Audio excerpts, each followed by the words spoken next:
अस्सलाम वालेकुम नाज़रीन। ड्रामा सीरियल जानिसार की नई आने वाली एपिसोड में हम देखने वाले हैं दुआ को जब ये मालूम होता है कि उसकी वजह से उसकी बहन फ़िज़ा की ज़िंदगी में बहुत सी मुश्किलात पैदा हो गई हैं। इसलिए जाकर वो फ़िज़ा से कहती है, मैं जाऊंगी तुम्हारे ससुराल और जाकर उनके आगे हाथ जोड़ूंगी कि मेरे किए की सज़ा वो तुम्हें क्यों दे रहे हैं। इसमें तुम्हारा तो कोई कसूर नहीं, सारा कसूर तो मेरा ही है। मगर फ़िज़ा अपनी बहन से कहती है, नहीं, तुम किसी से माफ़ी नहीं मांगोगी। मगर दुआ फ़िज़ा से कहती है, मैं तुम्हारी बहन हूँ और मैं तुम्हारे लिए सब कुछ करूँगी, तुम मुझे अपने घर ले जाओ। लेकिन फ़िज़ा वहाँ पर नहीं चाहती कि दुआ इन लोगों के मुंह लगे।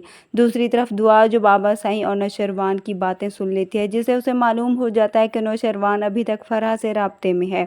दुआ ये भी अब सोचने पर मजबूर हो जाती है कि नौशरवान इस वजह से घर अक्सर लेट आते हैं। दुआ तो अब अपनी सास की कही बात को भी याद करती है कि उन्होंने कहा था कि तुम नौशरवान पर एतमाद करो, अच्छी बात है, मगर साथ में उस पर नज़र भी रखनी चाहिए कि वो कहाँ से आ रहा है और कहाँ नहीं जानती कि फ़रहा नौशरवान को अपने मरने की धमकी देकर ज़बरदस्ती उसे बात करती है और ज़बरदस्ती उसे अपने पास बुलाती है।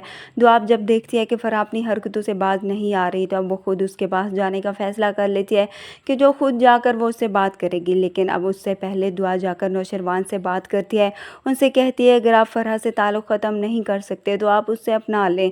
यूँ चोरी चोरी मिलने का क्या फ़ायदा है, लेकिन इससे पहले आपको मुझे छोड़ना होगा, फिर आप जाकर उससे भले ही निकाह कर ले। नौशरवान को ये सुनने के बाद दुआ पर बहुत गुस्सा आता है कि आखिर वो ऐसा क्यों सोच रही है। इसलिए नौशरवान दुआ को वहीं चुप करवा देता है। उसे कहता है, ना मैं कभी फ़रहा को अपनाऊंगा और ना ही मैं तुम्हें छोड़ूंगा, और अगर मैं फ़रहा को अपनाना चाहता भी तो कौन मुझे रोक सकता था। ये सुनने के बाद दुआ इत्मीनान का सांस लेती है।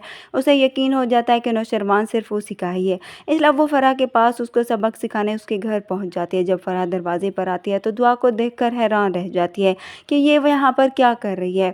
अब दुआ तो फ़रहा को यहाँ पर खूब सिखाएगी सबक। अब नौशरवान का वो पीछा छोड़ दे, क्योंकि नौशरवान सिर्फ उसी का ही है।